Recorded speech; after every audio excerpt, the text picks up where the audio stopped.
আসসালামু আলাইকুম, কেমন আছেন সবাই? আজকে আমি আপনাদের জন্য আরও একটি রেসিপি নিয়ে চলে এসেছি। আজকে আমি আপনাদেরকে একেবারে খুব সহজে অল্প উপকরণে চিকেন বল বানিয়ে দেখাবো।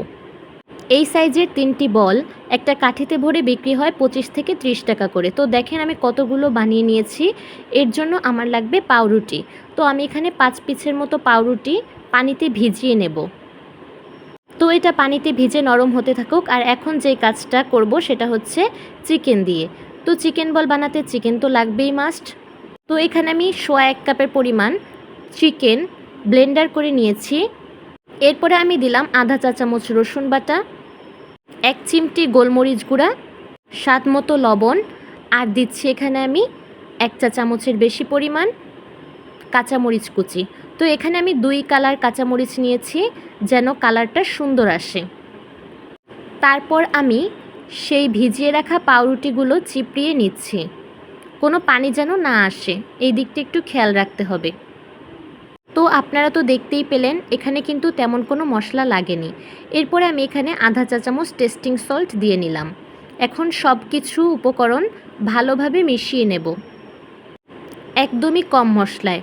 বাটা মশলার মধ্যে শুধুমাত্র রসুনই লেগেছে আর গোলমরিচ গুঁড়ো।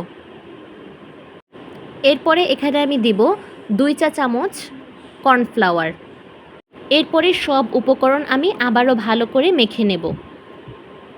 তো মাখানো হয়ে গেলে আমার মনে হচ্ছে যে আরেকটু কর্নফ্লাওয়ার লাগবে, আমি পরে আরও 1 চা চামচ কর্নফ্লাওয়ার দিয়ে নিলাম। এরপরে আমি এগুলো গোল গোল করে সিদ্ধ করে নেব। আমি সরাসরি পানির মধ্যে ছেড়ে দিয়ে সিদ্ধ করব না, আমি ভাপে সিদ্ধ করব। এর জন্য আমি নিয়েছি রাইস কুকারের ভেতরের জিনিসপত্রগুলো। তো এর মধ্যে আমি গোল গোল করে সবগুলো দিচ্ছি। আর এই রাইস কুকারের, এটাও রাইস কুকারের, এর মধ্যে আমি পানি দিয়ে রাইস কুকারের এই জিনিসটা বসিয়ে দিচ্ছি। এরপরে আমি ঢাকনা দিয়ে ঢেকে দেব। প্রথমে চুলার আঁচটা বেশি রাখবো, তারপরে কমিয়ে দেব। এরকম করে আমি 20 মিনিট এটা সিদ্ধ করে নিলাম। চিকেন বলগুলো যদি আপনারা এরকম ভাপে সিদ্ধ করেই খেতে চান আর তেলে ভাজতে না চান, তাহলে আপনাদের এই টাইমটা আর একটু বাড়াতে হবে। আমি যেহেতু তেলে হালকা ভেজে একটা কালার আনবো, তাই আমি এখানে 15 থেকে 20 মিনিটের মধ্যে সিদ্ধ করে নিয়েছি। এখনই দেখিয়ে দিচ্ছি যেটা পুরোপুরি সিদ্ধ হয়ে গিয়েছে। আমি আবার এতটুকু খেলামও। তো এখন আমি এটা তেলে ভাজবো। এর জন্য আমি ফ্রাই প্যানে অল্প পরিমাণে তেল দিয়ে নিয়েছি। তেল গরম হয়ে গেলে আমি এক এক করে সবগুলো বল ভেজে নেব। যেহেতু এটা আগে থেকেই পুরোপুরি সিদ্ধ করা, তাই এখানে অনেক সময় নিয়ে করতে হবে না। আপনারা জাল বাড়িয়ে দিয়ে এটা করে ফেলবেন শুধুমাত্র কালারটা আসার জন্য। যখন দেখবেন চিকেন বলের কালার চলে এসেছে, তখন সবগুলো চিকেন বল উঠিয়ে নেবেন। এরপরে 3টা বা 4টা করে এক একটা কাঠিতে ভরে নেবেন। কিন্তু আমি কাঠিতে আর ভরবো না, এভাবেই পরিবেশন করলাম।